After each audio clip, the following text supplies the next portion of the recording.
রুই মাছের খুব সিম্পল একটা রেসিপি আপনাদের সঙ্গে শেয়ার করব। আমি বাজার থেকে একটা রুই মাছ কিনে নিয়ে ওইটা আমি কেটে নিয়ে এসেছি। এই মাছটা আমি ধুয়ে পরিষ্কার করে নিব আর এখান থেকে কয়েক পিস নিয়ে নিব রান্নার জন্য।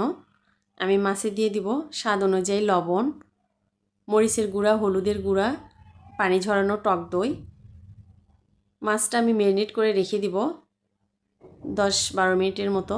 আপনি চাইলে এটা সাথে সাথেও রান্না করে নিতে পারেন, তবে ম্যারিনেট করে রেখে দিলে মাছের ভিতরে ঝাল মশলা ঢুকে যায়, যেটার জন্য খেতে কিন্তু ভালো লাগে। আর মাছটা যখন পরিষ্কার করে নেবেন অবশ্যই চেষ্টা করবেন লবণ আর লেবুর রস দিয়ে পরিষ্কার করে নেওয়ার। এতে মাছের যে একটা গন্ধ থাকে সেটা কিন্তু থাকবে না। আর রুই মাছের কিন্তু আলাদা একটা স্মেল থাকে, মাছটা যতই বড় হোক রুই মাছের অন্য মাছের চাইতে আলাদা একটা স্মেল থাকে।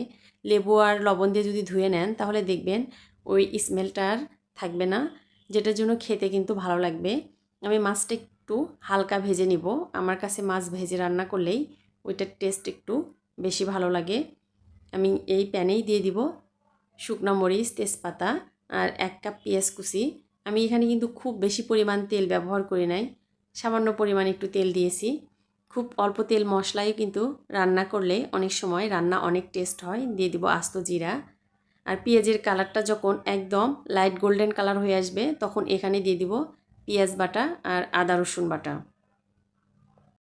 এই পেঁয়াজ বাটাটা তেলের সঙ্গে খুব ভালো করে ভেজে নিতে হবে যাতে পেঁয়াজ বাটার কাঁচা গন্ধ না থাকে।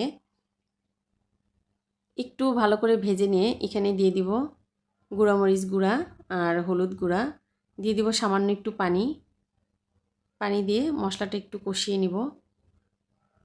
মশলাটা যখন কষানো হয়ে যাবে তখন এখানে দিয়ে দিব কাঠবাদাম বাটা।